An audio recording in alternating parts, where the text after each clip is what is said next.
పరలోకమందున్న దేవుని నామానికి మహిమ ఘనత ప్రభావం కలుగును గాక.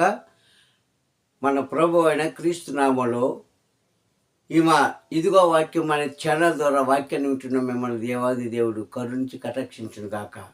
ఈ యొక్క వాక్యము చివరి వరకు వినండి, వాటిలో సత్యాన్ని గ్రహించండి, అనేకులకు సత్యం అనే వాక్యాన్ని ప్రకటన చేయండి. దేవుడికి మహిమ కలుగును గాక. ప్రియ సంగమా, దేవుడి యొక్క వర్తమానము కొన్ని వందల వేల సంవత్సరాల క్రితము చెప్పబడిన మాట పాత పాటే, పాత మాటే, పాత క్రియే, పాత పనులన్నీ కూడాను. కానీ ఈ తరంలో నూతనంగా మనతో మాట్లాడుతున్నాడు. దేవుని స్తోత్రం, హల్లెలూయా. ఇది గమనించుకోండి. వాక్యం వింటున్న ప్రియ సహోదరులారా, ఎంతమంది అయితే ఈ వాక్యాన్ని వింటున్నారో మీ అందరూ కూడా గమనించుకోవాల్సింది ఏంటంటే, ఇది పాత మాటే కదా, పాత పాటే కదా అనుకోకుండా ఇది దేవుని మాట, నా కోసం ఈరోజు నాతో మాట్లాడుతున్న మాట. ఈ మాట నా జీవితాన్ని మారుస్తుంది, మార్చగలుగుతుంది. ఆ శక్తి దేవుని యొక్క వాక్యకు ఉన్నది. ఇదిగో నూతనంగా దేవుడు నాతో మాట్లాడుతున్నాడు అని గ్రహించమని ప్రభు నామంలో మిమ్మల్ని కోరుకుంటున్నాను. ప్రియ సహోదరులారా, మరి ఇంతవరకు కూడా చాలా సంతోషంగా, ఆనందంగా ఆ వాక్యాలు వింటున్నారు. సబ్స్క్రైబ్ చేసుకోలేని వారు చేసుకోండి, లైక్ చేసి షేర్ చేయండి. దేవుని మీ మీద, మీ కుటుంబాల మీద నిల్చును కాక. ఎందుకంటే సత్యవాక్కు ఎవరికి అవసరం లేదు, కానీ దేవుడికి కావాలి. నీతిగల రాజ్యము అందరికీ కావాలి. నీతిగల మార్గము ఎవరికి అవసరం లేదు. ధనము అందరికీ కావాలి. దారిద్రత ఎవరికి అవసరం లేదు. కానీ దేవుడు అంటున్నాడు, పరమతండ్రి చెప్పిన మాట, తన కుమారుడైన క్రీస్తు ద్వారా పలికించిన మాట ఈరోజు మనము వాక్య సందేశం నేర్చుకుందామా? తప్పదు, మరి నేర్చుకోవాలి. దేవుని స్తోత్రం, హల్లెలూయా. ఎందుకంటే నా మాట వినువారు, నా మీద లక్ష్య పెట్టేవారిని నేను లక్ష్య పెడతానని వాక్యం చదువుతుంది కనుక మరొకసారి చెప్తున్నాను. ప్రియ క్రైస్తవులారా, ఈ ఉదయకాల సమయంలో ఈ వాక్యాన్ని చివరి వరకు విని ఎవరైతే ఆ వాక్యాన్ని పట్టుకొని ప్రార్థిస్తారో ఆ కుటుంబంలో, ఆ మనిషిలో ఆయన గొప్ప ఆశీర్వాద క్రియలు జరిగించునుగాక. ఆమేన్. ఇక వాక్య సందేశం చూస్తే మరి ఇక్కడ ఇలాగ రాయబడింది, చూడండి ఒక్కసారి. మత్తయి సువార్త 21వ అధ్యాయము, మత్తయి సువార్త 21వ అధ్యాయము. అక్కడ మనం చూసినప్పుడు ఈ రీతిగా అక్కడ రాయబడింది. దేవునికి స్తోత్రం కలుగును గాక. హల్లెలూయా. మత్తయి సువార్త 21వ అధ్యాయంలో అది చూడండి, రెండో వచనాన్ని మనం గమనించినట్లయితే అక్కడ ఇంచుమించుగా 2000 సంవత్సరాల క్రితము క్రీస్తు పలికిన మాట. ఇది మనం సర్వసాధారణంగా ఎప్పుడు జ్ఞాపకం చేసుకుంటామంటే 40 దినాల ఉపవాస ప్రార్థనలో జ్ఞాపకం చేసుకుంటాం. ఇంకా ఆ వాక్యం దగ్గరికి ఎవరు వెళ్ళరు, దాని జోలికి ఎవరు వెళ్ళరు. ఎందుకంటే బైబిల్లో కొన్ని మాటలు ఉంటాయండి. ఏంటంటే క్రిస్మస్కి కొన్ని మాటలు, జనవరి 1కి కొన్ని మాటలు, శ్రమలకి కొన్ని మాటలు, సంతోషానికి కొన్ని మాటలు, 40 దినాల ఉపవాసానికి కొన్ని మాటలు, ఇలాగ కొన్ని వచనాలను మనం చూసుకుంటాము. దేవుడికి మహిమ కలుగును గాక. హల్లెలూయా. కనుక వాటిని ఆయా సందర్భంలోనే మనం జ్ఞాపకం చేసుకుంటాం. కానీ దైవవాక్యం ఎప్పుడూ మనం జ్ఞాపకం చేసుకోవాలి. మనం ఎప్పుడు కూడా జ్ఞాపకం చేసుకోవాలి. వాటిని ఎప్పుడు మనం అనుసరిస్తూ ఉండాలి. ఎందుకు చెప్పాడో ఆ మాట క్రీస్తుని మనం ఆలోచన చేసుకోవాలి. ప్రియ సహోదరులారా, ఇక్కడ చూసినట్లయితే ఇక్కడ ఆ 2వ వచనం ఏమంటాడు? శిష్యులతో చెప్పిన మాట ఈరోజు మనందరితో చెప్తున్న మాట. మీకు ఎదురుగుండా కనిపించే ఒక గ్రామానికి వెళ్ళండి. ముందు పంపించాడు, వెళ్ళమన్నాడు ముందు. రెండోది, అక్కడికి వెళ్ళాక కట్టబడిన ఒక గాడిదయు దాని పిల్లయు మీకు కనిపిస్తుంది. మీరు ఆ గాడిద యొక్క కట్లు విప్పి నా దగ్గరికి తోడుకుంటండి అన్నాడు. ఇది వాక్య సందేశం. ఏమిటి ఇందులో ఉన్న మర్మం? ఎందుకోసం చెప్పాడు అంటే, ప్రియ సహోదరులారా, లోకానుసారంగా మనం మాట్లాడుకున్న మాటలు నిజమేనంటే, నేను చాలా కట్టులో కట్టబడి ఉన్నాను. అప్పుడు ముందు మనకు క్రైస్తవులకు అదే వస్తాయి. మనకు సంబంధించిన మాటలే వస్తాయి తప్ప పరలోకి సంబంధించిన మాట నోరండి మాటలు రావు. కష్టాలండి, అన్నీ కష్టాలే, అన్నీ బాధలు, అన్నీ బాధలు. చాలా అప్పులు ఉన్నాయండి బాబు, చెప్పుకోలేని తిప్పలు పడుతున్నానండి అప్పులు తీర్చలేక. కుటుంబ సమస్యలు, భర్త, భార్య సమస్య, బిడ్డల సమస్య, లేకపోతే ఏదేదో సమస్య, ఆర్థిక సమస్య, ఆహార పరిస్థితి సరిగ్గా లేదు, సంపద లేదు, వ్యాపారం లేదు, ఉద్యోగం లేదు, కూలి పని కూడా లేదు. ఇది మనం చెప్పుకున్న కష్టాలనే బాణి అది. అప్పుడు అంటాం, ఇదిగో ఒకరు చెప్తారు, ఒక సేవకులు చెప్తారు, ఇదిగో ప్రభువు నీతో మాట్లాడుతున్నాడు, ఆయన గాడిద కట్లు విప్పినట్టే నీ కట్లు కూడా విప్పుతాడు, దేవుని స్తోత్రం, ప్రార్థన చేయంటాడు. ఇదేం న్యాయంగా ఉందండి? క్రీస్తు ఏం చెప్తున్నారు ఇక్కడ? మీరు ఎదురుగున్న గ్రామానికి వెళ్ళండి, ముందు వెళ్ళి అక్కడ కట్టబడిన గాడిద ఉంటుంది, దాని పిల్ల కూడా ఉంటుంది పక్కనే, పిల్లనే ముట్టుకోద్దు మీరు. ఆ కట్టబడిన గాడిదను విప్పుకొని తీసుకొని రండి నా దగ్గరికి, ఎవరైనా అడిగితే ప్రభుకి ఇది కావాలని చెప్పండి అని అంటాడు 2వ వచనంలో. సరే, అంతవరకు బాగానే ఉంది. ఏంటి కట్లు? ముందు చెప్పుకున్నట్టుగా మనం అందరం కూడా ఏ కట్లో ఉండిపోయామండి? ఆర్థిక కట్లని కట్లలో కట్టబడి ఉన్నాము. అంతే మనకు తెలుసు, అందుకే ప్రార్థన చేస్తాం, అందుకే కన్నీరు విడుస్తాం, అందుకే ఉపవాసాలు చేస్తాం, అందుకే విజ్ఞాపన చేస్తాం, అందుకే 10 మందికి చెప్పుకుంటాం, అయ్యా అమ్మ నాకు ఇన్ని బాధలు ఉన్నాయండి, కష్టాలు ఉన్నాయి, దయచేసి నా కోసం మీరు ప్రార్థన చేయండి. ఈయన చేయడు ప్రార్థన, వీళ్ళు చేయరు. ఒకసారి ఒక విచిత్రం జరిగిందండి. ఒక అమ్మ నాకు ఇలాగే చెప్పింది, అయ్యా పాస్టర్ గారు, మా ఇంట్లో ఎనలేని కష్టాలండి, ఎవ్వరు భరించలేని కష్టాలు ఉన్నాయి, కనుక నా కోసం ప్రార్థన చేయండి అంటే నేను అన్నానమ్మా, చేస్తాను, ఏదో ఒక్క దినాన మీ ఇంటికి వచ్చిన ప్రార్థన చేస్తాను, నీకు ఇష్టమేనా అని అడిగాను. అయ్యో ఎంత మాట అండి పాస్టర్ గారు, రండి అన్నారు. సరే, నేను ఒక మంచి రోజు, అంటే ఏంటి మంచి రోజు, మనకు అన్ని మంచి రోజులే, నాకు అనుకూలమైన రోజు అంటే వెళ్ళవలసిన రోజు చూసుకొని నేను ముందుగా ప్రభు దగ్గర ప్రార్థన చేసి, అయ్యా ఇదిగో పలానా కుటుంబంలోకి వెళ్తున్నాను, నీ చిత్తం ఏమన్నదో అక్కడ నెరవేర్చండి, నీ చిత్తం ఏమన్నదో పంపించండి అని 2 రోజులుగా ప్రార్థన చేస్తే 2వ రోజు దేవుడు నాకు సమాధానం ఇచ్చాడు వాక్య ద్వారా. ఒకటే అన్నాడు, ఏంటి సమాధానం కాదండి, సర్వలోకానికి వెళ్ళి సువార్త చేయండి అన్న వాక్యం దేవుడు నాకు చూపించాడు. వెంటనే నేను ఆ ఇంటికి వెళ్ళాను.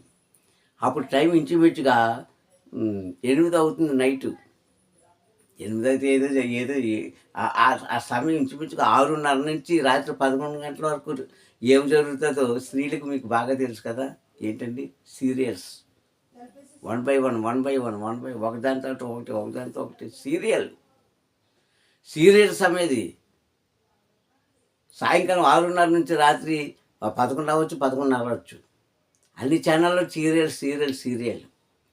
నేను ఎంతో ఆతులతో, అయ్యో ప్రభు అక్కడ కార్యం చేయ్యా అని నేను వెళ్తే ఈవిడ ఏం చేస్తుంది తెలుసండి, ఆ రోజు ఇలాగే ఉపవాస దినం శుక్రవారం, ఆవిడ టీవీలో సీరియల్ పెట్టుకొని చాలా సీరియస్గా చూస్తుంది సీరియల్ని. ఏంటి, టీవీలో సీరియల్ పెట్టుకొని చాలా ఇంట్రెస్ట్గా సీరియస్గా చూస్తుంది. నేను వచ్చిన సంగతి కూడా ఆమెకు తెలియలేదు. అప్పుడు తలుపుల కొట్టి, అమ్మా అంటే నన్ను ఎప్పుడైతే చూసిందో వెంటనే పక్కకి వెళ్ళిపోయి రిమోట్ ఎక్కడ ఉందో తెలియదు కానీ వెంటనే టీవీ ఆఫ్ చేసేసింది. రండి పాస్టర్ గారు నేను అనుకున్నాను, ప్రార్థన నుండి ఉంటుందిలే, పోన్లే మంచి సమయానికి వెళ్తున్నాను, నేను ఆనందించాను. వెళ్ళాను, చూశాను, పైనుంచి కింద వరకు చూశాను. ఆమెని చూసి, అమ్మ ప్రార్థన చేయడానికి రమ్మన్నావు కదా అంటే, నేను వస్తాను అన్నారు కదండి అన్నాడు. దేవుడు నన్ను ఈరోజు పంపించాడు అన్నాను. ఈరోజు నువ్వు దేవుడు నన్ను పంపించాడు, వచ్చాను, నీకు అభ్యంతరం అంటే లేదయ్యా ప్రార్థన చేయమన్నారు. నేను ఎందుకు చెప్తున్నానంటే, మాకు చెప్పడం కాదండి, ఎంత బలవంతుడైన వ్యక్తి అయినా సరే ఒక చేత్తో శబ్దం రప్పించగలరా? ఒక చేత్తో అంటే తప్పట్లు కొట్టగలరా? అసాధ్యం. అది ప్రపంచంలో ఎంత బలవంతుడైనా దరిద్రుడైనా సరే. అంటే శబ్దం రావాలంటే, తప్పట్లు కొట్టాలంటే 2 చేతులు కలవాలి.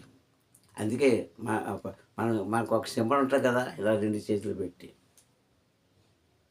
ప్రతి సంఘం ఎందుకు ఈ మాటలు మనం జ్ఞాపకం చేసుకుంటే, ఇలాంటి క్రైస్తవులు ఉన్నారని నేటికి కార్యాలు చేస్తుందా దేవుడు. నేనేం బాధపడలే, అమ్మా నువ్వు ఇంకా ప్రార్థన ఉంటావేమో, ఇవాళ శుక్రవారం అంటే ఏంటి, ఉపవాస దినం. ఉంటావేమని ఆశించంటే లేదండి పాస్టర్ గారు, లేదండి పాస్టర్ గారు సిగ్గుపడిపోయింది. అప్పుడు ప్రార్థించేసి అన్నాను, నీ కార్యం దేవుడు చేయాలంటే నాకు కాదు, నాకు కాదు, నాకు కాదు, వీళ్ళకి కాదు, వాళ్ళకి కాదు, పరమనందున్న దేవుడికి నువ్వు భయం కలిగి ఉండు, కార్యం చేస్తాడు. నువ్వు నిజంగా చేయగలిగితే 1 వీక్, ఒక్క వారంలో దేవుడిని ఇంట్లో కార్యం చేస్తాడని చెప్పాను ఆమెకి. ప్రార్థన చేశాను, వచ్చేసాను. ప్రతి సంఘం ఇదా భక్తి అంటే? నువ్వు ఇంకా ఎక్కడున్నావు? కట్టబడిన గాడితో సమానం. అందుకే ఈ మాట మీకు చెప్పాను. ఇంకా మనం కట్టబడిన గాడిలోకే గాడిదలాగే ఉందమ్మా. ఎప్పుడో 2000 సంవత్సరాల క్రితం క్రీస్తు చెప్పిన మాట. అయితే క్రీస్తు ఏమంటున్నాడో అది కూడా చూద్దాం. పరిశుద్ధాత్మ దేవుడు ఏం మాట్లాడాడో అది కూడా చూద్దాం. మరి మనం ఎందుకు కట్టబడి ఉన్నామో. కానీ నేనంటాను, మనం ఇంకా కట్టబడిన గాడిదలం కాదు. ఏంటండి? కట్టబడిన గాడిదలం కాదు. మనం ఎప్పుడో విడుదల పొందాం.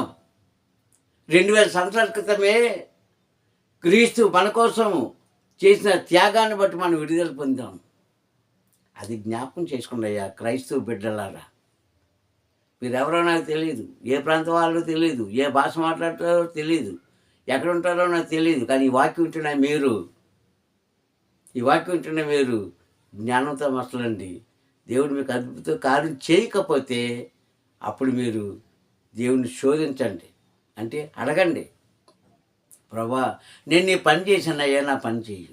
ఇదిగో నేను ఈ స్థితిలో ఉన్నా తండ్రి, నా స్థితిగతులు మార్చే దేవుడు నీవే. కట్టబడిన గాడిదలు నేను కాను. దేవుని స్తోత్రం. మరి ఎందుకు మనం కట్టబడుతున్నామంటే ఒక వాక్యం చూసుకుందాం. గలతీయులకు రాసిన పత్రిక, అపోస్తలుడైన పౌలు గారు గలతీయులకు రాసిన పత్రిక 5వ అధ్యాయము మొదటి వచనాన్ని మనం చూసినట్లయితే అందుకే మనం ఇంకా కట్టబడుతున్నాము. చూడండి, అక్కడ ఏమంటాడు, ఈ స్వాతంత్రము క్రీస్తు మనకు అనుగ్రహించను. ఏ స్వాతంత్రము? ఏ స్వాతంత్రము? అప్పుడనే బాధలను తీసేశాడు, అనారోగ్యమైన బాధలను తీసేశాడు, అశాంతి అనే బాధలను తీసేశాడు. ఎన్నో నీ జీవితంలో చేసి మనకేం చేశాడు? ఈ స్వాతంత్రం అంటే స్వేచ్ఛగా బ్రతికే జీవితము దేవుడు క్రీస్తు మనకు అనుగ్రహించాడు. ఎలాగా? శిలువ మీద ఆయన పొందిన దెబ్బల చేత, శిలువ మీద ఆయన కార్చిన రక్తం ద్వారా, శిలువ మీద ఆయన విడిచిన ప్రాణం ద్వారా. ఇంత త్యాగం చేసిన క్రీస్తు యొక్క త్యాగానికి మనం ఏం చేస్తున్నామండి? ఇంకా మన వార్తలోకి వెళ్తున్నాం. నీకోసం యావత్ ప్రపంచంలో ప్రతి మనిషి కోసం కూడా 2000 సంవత్సరాల క్రితమే ఆయన ఏం చేశాడంటే సిలువ వేయించుకున్నాడండి, కొరడాలతో కొట్టించుకున్నాడండి, ఉమ్ము వేయించుకున్నాడండి, రక్తాన్ని చిందించుకున్నాడండి. ఎందుకో తెలుసా? నిన్ను ఈ యొక్క బానిస జీవితం నుంచి బయటపడడానికి. నువ్వు అప్పుడే విడుదల పొందిపోయి ఇంకా నువ్వు కట్టులో లేవు ఓ క్రైస్తవుడా. అందుకే అక్కడ అంటాడు, క్రీస్తు మన అనుగ్రహించిన స్వాతంత్రాన్ని మనకు అనుగ్రహించి మరల మనం దాస్యమనే కాడి కిందకి వెళ్ళకుండానట్లు. దాస్యమనే కాడి అంటే బానిసత్వం. ఒక రకంగా చూస్తే వందల కొలది, వేల కొలది విదేశాల్లో పనిచేస్తూ ఉంటారు జీవనోపాధి కోసం, తప్పులేదు కదండి. వివిధ రంగాల్లో పనిచేస్తూ ఉంటారు. వీళ్ళంతా వెళ్ళిన వారు ఎవరు? వీళ్ళు ఒక దేశస్తుల చేతిలో బానిసలు. ఈ సత్యం ఎవరికైనా తెలుసా? ఏదో పని చేసుకుంటున్నామంటే డబ్బులు వస్తాయండి, హ్యాపీగా ఉన్నామండి, బంగారం కొనుక్కున్నాం, వెండి కొనుక్కున్నాం, వస్త్రాలు కొనుక్కున్నాం, మా ఇల్లు కట్టుకున్నాం, పెళ్లి చేసుకున్నాం, ఏదేదో అనుకుంటాం. కానీ నువ్వు బానిస జీవితమే. ఎందుకంటే నీ ఇష్టం అక్కడ చలామణి అవ్వదు. వాళ్ళు ఏం చెప్తే అదే చెయ్యాలి. అలా కాదు, నా ఇష్టం వచ్చినట్టు చేస్తానంటావా? నువ్వు ఉంటే ఉంటావు, అక్కడ అంటే పోతావు. అంటే నువ్వేమయ్యావు? దాస్యము అంటే బానిస జీవితంలోనే నువ్వు విన్నావు. కానీ ఇక్కడికి వచ్చి నన్ను మించిన వాళ్ళు లేరనుకో, కానీ నీవు అక్కడ బానిస జీవితం అనుభవిస్తున్న సంగతి నీకు తెలుసా సహోదరుడా? వేల కొలది ఉన్నారండి. వీళ్ళంతా బానిసలే. ఆ కంట్రీలకి, అరేబియా కంట్రీలకి, లేకపోతే అమెరికా కంట్రీకి, జపాన్ కంట్రీకి, ఏ కంట్రీలో అయితే మనం ఉంటున్నామో వాళ్ళకి మనం బానిసలము. ఇక్కడ ఏమనంటే దాస్యం అనే కాడి కింద మరలా మీరు వెళ్ళొద్దు అంటే కష్టాలనే కాడికి మీరు వెళ్లకుండా ఉండడానికే ఇదిగో నా రక్తాన్ని చిందించి నా ప్రాణాన్ని త్యాగం చేసి 2000 సంవత్సరాల క్రితమే క్రీస్తు ఏం చేశాడు, మనల్ని విడుదల చేస్తే ఇంకా మేము కట్టబడిన గాడిదలమే. ఏం న్యాయం ఉందంటే ఇది? న్యాయంగా ఉందా? కట్టబడి గాడిదవా నువ్వు? ఇంకా నువ్వు కట్టులోనే ఉంటావా? ఆ కట్టు మనం కట్టుకున్నాం. మనం కట్టుకున్నాం, క్రీస్తు కట్టలేదు. క్రీస్తు విడుదల చేసాడు. విడుదల చేసాడు. ఆయన ఓపెన్ చేసాడు మన జీవితాలను. మన కష్టాన్ని తీసాడు, అన్నీ తీసాడు. కానీ మనమే మళ్ళీ కట్టుకుంటున్నామంట. అందుకే దాస్యం అనే కాడికి మీరు మీరు వెళ్లకుండా స్థిరముగా ఉండండి అంటున్నాడు. ఎక్కడ స్థిరం ఉందండి? ఎవరు స్థిరంగా జీవిస్తారండి? ఎప్పుడైతే ధనం వస్తుందో, ఎప్పుడైతే 2 పూటలు తినో 4 పూటలు తింటాడో, ఎప్పుడైతే వస్త్రాలు లేని మంచి వస్త్రాలు తీసుకుంటాడో, కళ్ళు నెత్తి మీదకి వచ్చేసి మనసు మదించిపోయి, అంటే కొవ్వుపోయి మనం ఏం చేస్తున్నామో మనకే తెలియదు. మనం ఏం చేస్తున్నామో మనకే తెలియదు. ఇది బానిస జీవితం ప్రియ సహోదరులారా. అందుకే ప్రభు మాట్లాడుతున్నాడు, నీవు కట్టబడిన గాడిద కాదు. ఆనాడు కట్టిన గాడిద వేరు, ఈనాడు మనం కట్టబడిన గాడిద విడుదల చేసిన, విడుదల పొందిన దేవుని యొక్క కుమారులము. దేవుని స్తోత్రం, హల్లెలూయా. గమనించుకొని ప్రియ సహోదరులారా, ఎందుకంటే వాక్యం సూటిగా మాట్లాడుతుందండి ఈరోజు మనతో. గ్రహించుకున్న వాళ్ళకి ఇది ఆశీర్వాదం, అసహించుకున్న వాళ్ళకి ఇది శాపం. కావున దేవుని యొక్క వాక్కు నిజమే. ఆయన ఆనాడు కట్టబడిన గాడిద, కానీ ఇప్పుడు నేను కట్టబడలేదయ్యా. కట్టులోంచి విడుదల చేశావు. కట్టులోంచి నన్ను విడుదల చేసావు కనుక మరలా ఇంక నేను ఆ బానిస జీవితంలోకి వెళ్ళను, తాగుడని జీవితంలోకి వెళ్ళను, వ్యభిచారం జీవితంలోకి వెళ్ళను, ఏంటి అబద్ధాలని జీవితంలోకి వెళ్ళను, ఒకరు రసాయించుకునే క్రియలను చేయను, ఒకరు తలదించుకునే పనులను చేయను, నా కుటుంబం తలదించుకునే పనులను చేయను అని నిర్ణయం తీసుకున్నవాడే నిజమైన క్రైస్తవుడు. దేవుని స్తోత్రం, హల్లెలూయా. ఇప్పుడు సంగమా, శరీరపరంగా ప్రేమించేవారు అనేకులు ఉంటారు ప్రపంచంలో, కానీ ఆత్మీయతగా ప్రేమించేవారు ఒక్కలే ఉంటారు. ఆ ఆత్మీయత ప్రేమను కాపాడుకుంటే దేవుని నువ్వు పొందుకున్నట్లే. దేవుని స్తోత్రం, హల్లెలూయా. అలాంటి మనుషుల కోసం మీరు ప్రయత్నం చేయండి. అలాంటి మనుషుల దగ్గర మీరు స్నేహం చేయండి. అప్పుడు నువ్వు కట్టబడిన దానిగా, కట్టబడిన వాడిగా ఉండవు, విడుదల పొందిన వాడిగా ఉంటావు. దేవుని స్తోత్రం. ప్రార్థించుకుందాం.